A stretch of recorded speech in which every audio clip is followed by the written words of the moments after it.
Hi all, welcome back. అందరికీ నమస్కారం.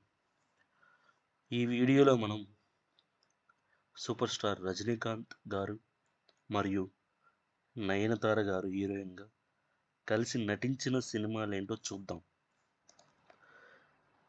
నయనతార గారు హీరోయిన్గా, రజనీకాంత్ గారు హీరోగా వచ్చిన ఫస్ట్ మూవీ 'చంద్రముఖి'. ఈ సినిమా 14th ఏప్రిల్ 2005లో రిలీజ్ అయింది.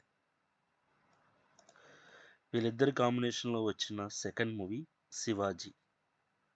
ఈ సినిమా 15th జూన్ 2007లో రిలీజ్ అయింది. ఈ సినిమాలో నయనతార గారు క్యామియో సాంగ్ చేశారు. నయనతార గారు మరియు రజనీకాంత్ గారి కాంబినేషన్లో వచ్చిన నెక్స్ట్ మూవీ 'కథానాయకుడు'. ఈ సినిమా 15th మార్చ్ 2008లో రిలీజ్ అయింది.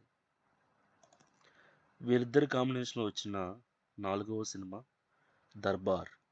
ఈ సినిమా 9th జనవరి 2020లో రిలీజ్ అయింది. నయనతార గారు మరియు రజనీకాంత్ గారు వీళ్ళిద్దరి కాంబినేషన్లో వచ్చిన ఐదవ చిత్రం 'పెద్దన్న'. ఈ సినిమా 4th నవంబర్ 2021లో రిలీజ్ అయింది. ఇప్పటి వరకు రజనీకాంత్ గారు మరియు నయనతార గారు కలిసి 5 చిత్రాల్లో నటించారు. 1 చంద్రముఖి, 2 శివాజీ, 3 కథానాయకుడు,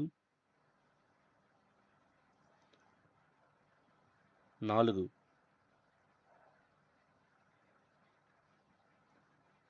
దర్బార్, 5 పెద్దన్న. Thank you for watching. మరిన్ని తెలుగు సినిమాల విశేషాల కోసం please subscribe the channel. Thank you.